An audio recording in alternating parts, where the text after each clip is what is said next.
Hello friends, I hope you are doing well. Welcome to my channel UPSC CAPF with Himanshu Vats. So जैसा कि आपने video के thumbnail में देखा, इस वीडियो के अंदर हम सिलेबस एंड बुक लिस्ट के बारे में बात करेंगे for the CAPF AC 2022 and 2023 examination. So इस वीडियो को मैंने दो पार्ट में बनाया है, जिसमें पहले पार्ट के अंदर मैं सिलेबस के बारे में बात करूंगा, सिलेबस क्या है for the CAPF AC exam, and second part के अंदर हम बुक लिस्ट के बारे में बात करेंगे।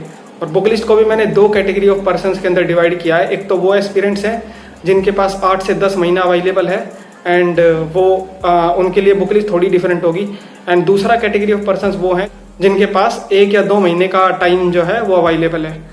सो वीडियो को पूरा देखना ताकि आपके जो भी डाउट्स हैं related to the syllabus and related to the book list वो आपके क्लियर हो जाएं। सो चलिए शुरू करते हैं। तो चलिए friends, syllabus and book list के बारे में बात करते हैं। जैसे कि मैंने शुरुआत में बताया था कि यहाँ पे मैं 2 पार्ट में डिस्कस करूँगा। सबसे पहले पार्ट में सिलेबस एंड सेकंड पार्ट में बुक लिस्ट। सो ये सिलेबस है। सिलेबस के अंदर बात करें तो पेपर वन के अंदर सबसे पहले तो आती है मैथ्स एंड रीजनिंग। जैसे कि आप देख सकते हैं, ये general mental ability and general science. इसके अंदर हमें बेसिकली मैथ्स एंड रीजनिंग के ऊपर फोकस करना है। एंड इसके अलावा साइंस, जो कि जनरल साइंस है, 6 to 10th लेवल की साइंस होती है, वो हमें करनी होती है इस एग्जाम के लिए। एंड फिर इसके अंदर आते हैं हमारे current affairs both national as well as international level के। सो इसके अंदर हमें करंट के अंदर जो भी चल रहा होता है उसकी इंफॉर्मेशन जो है हमें याद करनी होती है, पढ़नी होती है फॉर द पेपर 1। एंड ये पेपर 2 में भी काम आता है। पेपर 1 के अंदर हमें ऑब्जेक्टिव वे में करना है, फिर पेपर 2 के लिए हमें सब्जेक्टिव वे में करना है। देन उसके बाद हमारी आती है इंडियन पॉलिटी एंड इकोनॉमी। ये भी एक पार्ट, ये एक one of the important part है इस सिलेबस का।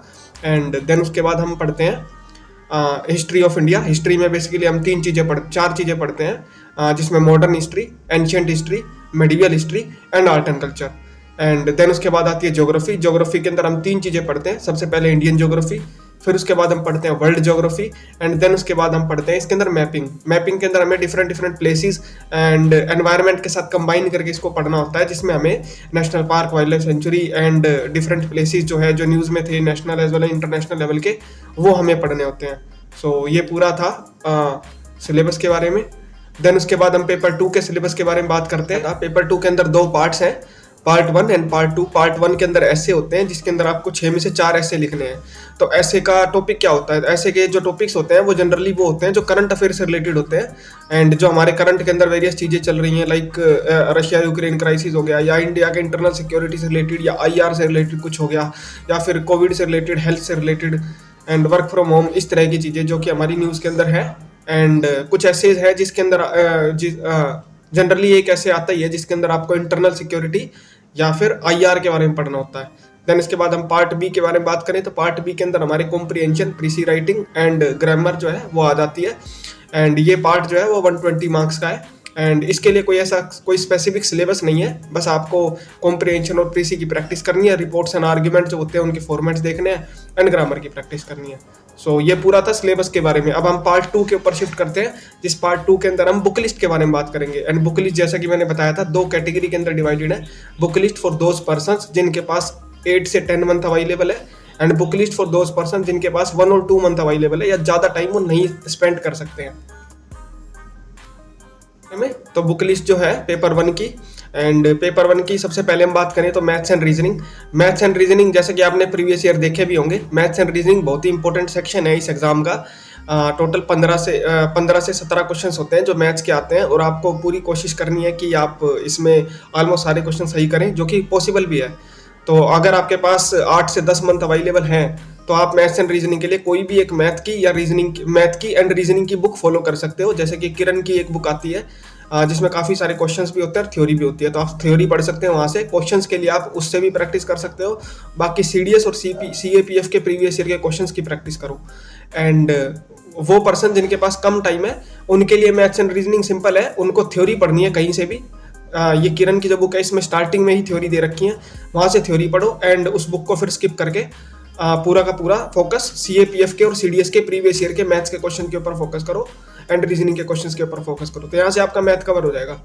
देन साइंस के बारे में बात करें तो साइंस भी एक बहुत ही इंपॉर्टेंट सेक्शन है फॉर द CAPF एग्जाम। इसके अंदर साइंस से रिलेटेड 25 से लेकर 30 क्वेश्चंस तक साइंस के आते हैं, जो कि आपको पूरी कोशिश करनी है कि आप मैक्सिमम सही कर सको। तो अगर आपके पास ज़्यादा टाइम अवेलेबल है तो आप 6 से 10th की NCERT कंप्लीट पढ़ सकते हैं। उसके साथ साथ लूसेंट की जनरल साइंस की बुक आती है जो कि बहुत ही इंपॉर्टेंट है, एंड काफ़ी सारे क्वेश्चंस भी उधर से आते हैं, तो आप वो कर सकते हो। और कुछ यूट्यूब की वीडियोज़ है जिसमें प्रीवियस ईयर क्वेश्चंस का डिस्कशन है, आप वो भी देख सकते हो। एंड अगर आपके पास टाइम कम है तो आप या तो NCERT कर लो या फिर लूसेंट की जनरल साइंस की बुक है वो कर लो, एंड प्रीवियस ईयर के क्वेश्चन जो होते हैं ना वो पूरे करने हैं।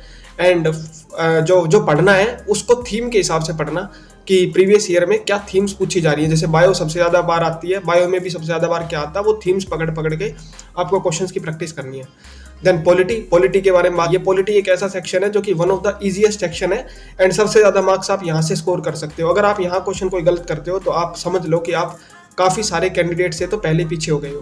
तो पॉलिटी में आपका स्कोर मैक्सिमम होना चाहिए, एंड पॉलिटी के लिए आप Indian constitution at work 11th की NCERT है वो, एंड M लक्ष्मीकांत, ये दोनों चीज़ें पढ़ सकते हो। और अगर आपके पास लेस टाइम अवेलेबल है तो सिर्फ M लक्ष्मीकांत पढ़ो और प्रीवियस ईयर के क्वेश्चन सोल्व करो। लेकिन M लक्ष्मीकांत को आपको बार बार रिवाइज करना है, क्योंकि बहुत ही बड़ी बुक है एंड बहुत ज़्यादा इन्फॉर्मेशन है, तो थोड़ा सा डिफिकल्ट होता है, बट एक बार अगर आप कर लोगे तो ईजी हो जाएगा थोड़ा सा रिवाइज करना।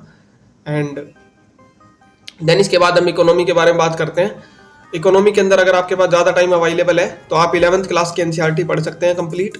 इससे आपको कुछ पेपर 2 में भी हेल्प मिलेगी, एंड पेपर 1 के भी कुछ चीज़ें हैं जो इकोनॉमी की बेसिक चीज़ें हैं, लाइक फेमाइन, पॉवर्टी, इस तरह का क्वेश्चन आ गया था 2021 में, तो ये आपका 11th क्लास की NCERT से ही कवर होगा। एंड 12th क्लास की जो मैक्रो इकोनॉमिक्स की बुक है NCERT, वो आप पढ़ सकते हो बहुत अच्छे तरीके से, उसमें से काफ़ी सारे क्वेश्चन सोल्व हो जाते हैं।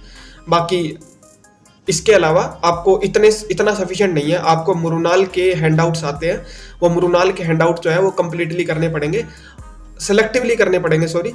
एंड सेलेक्टिवली आप किस किस चीज़ों पे फोकस कर सकते हो, तो money, banking and finance and balance of payments के ऊपर फोकस कर सकते हो। एंड लास्ट का जो माइक्रो इकोनॉमिक्स का पार्ट है वो बहुत ही ज़्यादा इंपॉर्टेंट है। एंड अगर आपके पास लेस टाइम अवेलेबल है तो आप NCERT को स्किप करके डायरेक्ट मुरुनाल इकोनॉमी जो है वो पढ़ सकते हो, सेलेक्टिवली पढ़ सकते हो on the basis of themes जो कि प्रीवियस ईयर में पूछी गई है। बाकी माइक्रो इकोनॉमिक्स पूरी पढ़ना, क्योंकि इससे क्वेश्चन डायरेक्ट आते हैं ग्राफ के, या फिर कोई पैटर्न होता है, या फिर कोई डायरेक्ट डेफिनेशंस के क्वेश्चन आते हैं, एंड मार्केट के डिमांड सप्लाई के क्वेश्चन आते हैं, तो वो यहाँ से कवर हो जाएंगे। देन उसके बाद बात करें ज्योग्राफी की। अगर आपने बेसिक्स पढ़ रखे हैं तो आपको सिर्फ 11th 12th की NCERT करनी है, और अगर आपने बेसिक्स नहीं कर रखे हैं तो 6 to 12th की NCERT कंप्लीटली करनी है। एंड फॉर मैपिंग के लिए आप कोई भी एक एटलस उठा सकते हो, जैसे कि ओरिएंट ब्लैक स्वन की एटलस आती है जो कि काफ़ी अच्छी है। एंड अगर आपके पास लेस टाइम अवेलेबल है तो ज्योग्राफी के लिए डायरेक्ट 11th 12th की NCERT करो, एंड CDS CAPF के प्रीवियस ईयर के क्वेश्चन करो। मैपिंग के लिए सेम चीज़ है, एंड या तो एटलस कर लो, या फिर एंड में एग्जाम के एंड में कुछ वीडियोस आती हैं, places in news and national parks, wild life sanctuaries, animals in news, ये सारी चीज़ें आप वहाँ से कर सकते हो, ठीक है। और इसके अलावा GC लियोंग भी एक बुक है जो कि सजेस्ट की जाती है ज्योग्राफी के बारे में, लेकिन आई डोंट थिंक कि वो इतनी, मतलब बुक अच्छी है लेकिन उसका कॉस्ट बेनिफिट उतना अच्छा नहीं है। मोस्टली क्वेश्चंस NCERT से आते हैं, सोल्व भी हो जाते हैं आराम से, 1-2 क्वेश्चंस को छोड़ के, जिनको आप स्किप भी कर सकते हो, ऐसा कोई इशू नहीं है। एंड देन उसके बाद हम एनवायरनमेंट के बारे में बात करें तो एनवायरनमेंट के लिए एक ही किताब है जो ठीक है, और वो है शंकर IAS की बुक, बट आपको इसको सेलेक्टिवली पढ़ना है। एंड कैसे सेलेक्टिवली पढ़ना है, तो आप प्रीवियस ईयर के क्वेश्चंस को देखो, उनकी थीम्स देखो, एंड उन थीम्स के ऊपर जो टॉपिक्स हैं उनको पढ़ो। एंड कुछ टॉपिक्स हैं लास्ट में जिसमें आप इंटरनेशनल ऑर्गेनाइजेशंस के बारे में बताया हुआ है, एज वेल एज कुछ कन्वेंशंस के बारे में बताया हुआ है, तो वो सबसे ज़्यादा इंपॉर्टेंट है। एंड सेम चीज़ है फॉर जिनके पास लेस टाइम अवेलेबल है। एनवायरनमेंट के लिए इतना तो बेसिक करना पड़ेगा, बाकी इतना सफिशिएंट है, इससे ज़्यादा करने की कोई ज़रूरत नहीं है। और इतने में आपके मोस्टली क्वेश्चन जो एनवायरनमेंट के है वो सोल्व हो जाएंगे। बाकी कुछ करंट अफेयर्स जो है उसके साथ भी आपको ऑगमेंट करना पड़ेगा अपनी एनवायरनमेंट की स्टडीज़ को।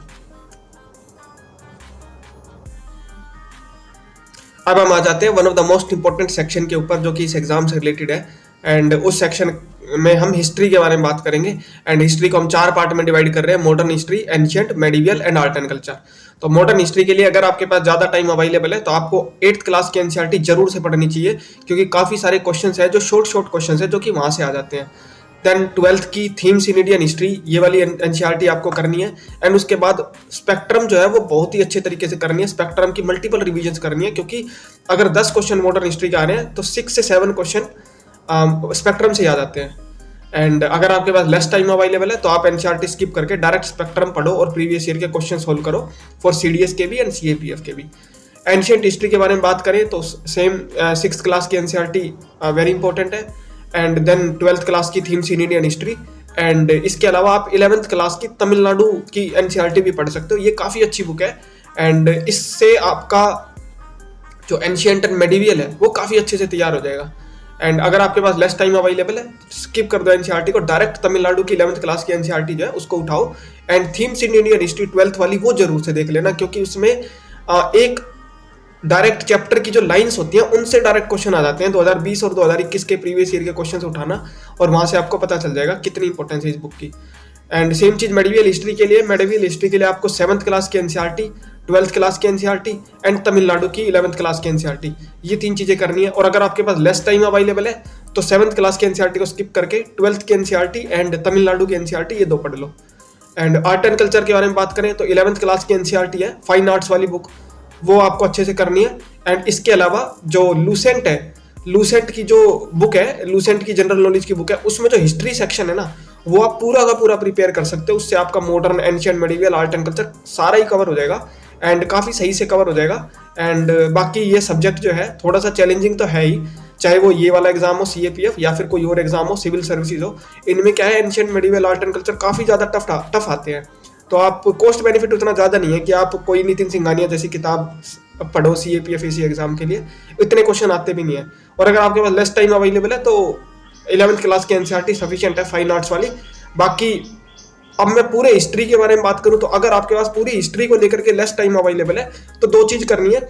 एंशिएंट मेडिवियल के लिए 11th क्लास की तमिलनाडु की एनसीईआरटी पढ़ लो एंड मॉडर्न हिस्ट्री के लिए स्पेक्ट्रम, ये दोनों चीजें सफिशिएंट है। बट कंडीशन यही कि आपके पास लेस टाइम अवेलेबल है, लेकिन अगर आपके पास टाइम अवेलेबल है तो आप अच्छे तरीके से प्रिपरेशन कर सकते हो। जो बुक लिस्ट यहाँ पे बताई गई है वो मोर देन इनफ है। अब हम करंट अफेयर्स की बुक लिस्ट के बारे में बात करें तो करंट अफेयर्स के अंदर सबसे पहले तो आपको अगर आपके पास सफिशिएंट टाइम अवेलेबल है तो आपको डेली न्यूज़पेपर पढ़ना है। आप द हिंदू या फिर इंडियन एक्सप्रेस, दोनों में से कोई सा भी न्यूज़पेपर पढ़ सकते हैं। एंड इसके अलावा पेपर 1 के लिए सीएपीएफ ओरिएंटेड जो मैगजीन्स आती हैं, सीएपीएफ ओरिएंटेड जो मैगजीन्स है, जीके टुडे है, एसपीडी है, या फिर सीएपीएफ एसी मेंटर्स की मैगजीन है, मिशन सीएपीएफ हब की मैगजीन है, इस तरह की मैगजीन्स को आप पढ़ सकते हो। एंड फॉर पेपर 2 के लिए कुछ स्पेसिफिक टॉपिक्स हैं फ्रॉम सिविल सर्विसेज वाली जो मैगजीन्स आती है ना, उनमें से कुछ स्पेसिफिक टॉपिक्स हैं जो कि मैं आगे बताऊंगा, तो आप वो वहां से पढ़ सकते हैं। बाकी पेपर 1 के लिए सिविल सर्विसेज वाली मैगजीन के ऊपर भरोसे मत रहना, क्योंकि यहाँ पे काफ़ी सारे फैक्चुअल करंट अफेयर्स के क्वेश्चन आते हैं जो कि उन मैगजीन्स पे आपको नहीं मिलेंगे। एंड अगर आपके पास लेस टाइम अवेलेबल है तो आप 6 से 8 मंथ की डायरेक्ट मैगजीन्स उठाओ और वो सारी मैगजीन्स पढ़ दो, न्यूज़पेपर आप छोड़ दो। एंड यूट्यूब के ऊपर कुछ मैराथन वीडियोज आती हैं 3 घंटे की, 4 घंटे की, जिसमें पूरे 6 महीने का, 8 महीने का, 1 साल का करंट अफेयर्स कवर कराया जाता है। तो 2 से 3 वीडियो ये देख लो, आपका current affairs more than enough complete हो जाएगा। मैं खुद ये स्ट्रेटेजी फॉलो करता हूँ क्योंकि मेरे पास भी खुद लेस टाइम अवेलेबल होता है for the CAPF AC exam. And then उसके बाद हम प्रीवियस ईयर के बारे में बात करें। प्रीवियस ईयर के क्वेश्चन सबसे ज़्यादा इंपॉर्टेंट है इस पूरे एग्जाम में। क्यों? क्योंकि काफ़ी सारे questions history, polity, economy repeat होते हैं। कुछ क्वेश्चंस ऐसे हैं, अगर आप 8-10 साल के प्रीवियस ईयर देखोगे आपको दिखेगा कि ये क्वेश्चन तो हर साल आता है, मैं उसको याद कर लेता हूँ। जैसे इकोनॉमी में एक क्वेश्चन आता है इलास्टिसिटी वाला क्वेश्चन, एंड एक क्वेश्चन आता है जिसमें सीएपीएफ की रैंक को आर्मी, नेवी, एयरफोर्स के साथ कंपेयर करना होता है। हर साल ये क्वेश्चन आता है, तो आप ये प्रीवियस ईयर को अच्छे से करें। और प्रीवियस ईयर के लिए मैं सजेस्ट करूँगा, किरण पब्लिकेशन की एक बुक आती है जिसमें प्रीवियस ईयर के क्वेश्चंस होते हैं पेपर 1 और पेपर 2 के। आप वो बुक रेफर कर सकते हो क्योंकि उसकी एक्सप्लेनेशन काफ़ी ज़्यादा अच्छी है। एक के साथ आपके 2 से 3 टॉपिक कवर हो जाएंगे। तो ये था पूरा बुक लिस्ट के बारे में। एंड इसमें आप सीडीएस के भी प्रीवियस ईयर के क्वेश्चंस की चेक कर सकते हो, उसके लिए भी बुक आती है। आई गेस दिशा पब्लिकेशन की बुक आती है सीडीएस के प्रीवियस ईयर क्वेश्चंस की। तो आप प्रीवियस ईयर के लिए सीडीएस और सीएपीएफ दोनों के क्वेश्चन देख सकते हो। एंड इससे आपका math, science and history, geography सारे सब्जेक्ट जो है वो कवर हो जाएंगे। सो ये थी पूरी की पूरी book list for the CAPF AC exam. And I think सारे सब्जेक्ट और सारी बुक्स जो है वो कंप्रिहेंसिवली कवर हो गई हैं। बाकी फिर भी अगर पेपर 1 से रिलेटेड आपका कोई डाउट है तो आप कमेंट बॉक्स में, टेलीग्राम पे या फिर इंस्टाग्राम पे मैसेज करके मुझसे पूछ सकते हैं, और ये लिंक्स आपको वीडियो के डिस्क्रिप्शन में मिल जाएंगे। अब हम पेपर 2 की बुक लिस्ट के बारे में बात करें। पेपर 2 की बुक लिस्ट सेम है फॉर सभी कैटेगरी ऑफ पर्सन्स के लिए, चाहे वो उनके पास कितना भी टाइम अवेलेबल हो। सो पार्ट 1 के अंदर हम एसेज के बारे में बात करते हैं, तो एसेज के अंदर बेसिकली हम कुछ टॉपिक्स हैं जिनके ऊपर हमें स्पेसिफिकली तैयार करना है। सबसे पहले इंटरनल सिक्योरिटी, 6 ऐसे में से 1 या 2 ऐसे पक्का इंटरनल सिक्योरिटी के ऊपर आ जाता है, हर साल आ जाता है। तो आपको अशोक कुमार एंड विपुल, ये बुक है इंटरनल सिक्योरिटी की, चैलेंजेस टू इंटरनल सिक्योरिटी, ये आपको करनी है। एंड इसके अलावा बाजीराम की एक येलो बुक आती है इंटरनल सिक्योरिटी की, आप वो भी कर सकते हो। दोनों ही अच्छी बुक है एंड कोई इतना खास डिफरेंस नहीं है दोनों के अंदर। एंड दूसरा, फॉर एक ऐसे आपको IR से रिलेटेड मिल जाएगा, इंडिया के नाइबरहुड रिलेशन से रिलेटेड मिल जाएगा, या फिर इंटरनेशनल लेवल पे जो कुछ चल रहे हैं उससे रिलेटेड। तो ये आप विजन IAS की जो मैगजीन्स आती है ना, मंथली मैगजीन उठा लो, या फिर PT 365 का जो IR सेक्शन है वो उठा लो, वहां से आपका पूरा कवर हो जाएगा। न्यूज़पेपर तो पढ़ना ही है, ये सप्लीमेंट है। एंड इसके अलावा सोसाइटी की भी एक मैगजीन आती है इसी तरह की, विजन IAS की, आप वहां से सोसाइटी कर सकते हो, ठीक है। या फिर मंथली मैगजीन में से जो सोसाइटी का सेक्शन है उसको पढ़ सकते हो। देन द हिंदू के एडिटोरियल्स, और जो वो एडिटोरियल्स हैं, या इंडियन एक्सप्रेस के जो एडिटोरियल्स हैं, वो तो इंपॉर्टेंट है ही, वो आपको डेली पढ़ने भी है एंड राइटिंग प्रैक्टिस भी करनी है। इससे आपकी रीडिंग स्किल्स भी इंप्रूव होगी, जो कि आगे आपको कॉम्प्रिहेंशन में भी हेल्प करेगी। एंड इसके अलावा एक इम्पॉर्टेंट स्ट्रेटजी ये होगी कि आप जो टॉपिक्स हैं, लाइक हेल्थ है, एनवायरनमेंट है, सिक्योरिटी है, या फिर एजुकेशन है, वर्क फ्रॉम होम है, या फिर कोविड है, इस तरह की चीज़ों के लिए 1 पेज के नोट्स जो है वो बना लो, ताकि आपको रिवीजन करने में हेल्प मिलेगी लास्ट में। एंड पार्ट 2 के बारे में बात करें तो इसमें कॉम्प्रिहेंशन, प्रीसी, आर्ग्यूमेंट, रिपोर्ट्स, ये सब आती है। आर्ग्यूमेंट्स के बारे में बात करें तो बुक लिस्ट सेम ही है जो कि एसेज के लिए थी, कुछ सेपरेट नहीं करना, बस आपको फॉर्मेट देखना है, बाकी आर्ग्यूमेंट सेम ही है। रिपोर्ट का भी सेम ही है, बस रिपोर्ट के कुछ रूल्स हैं, कुछ फॉर्मेट है, वो आपको अच्छे तरीके से समझने हैं। बाकी कंटेंट वही है जो आपने एसेज के लिए पढ़ा है और आर्ग्यूमेंट्स के लिए पढ़ा है।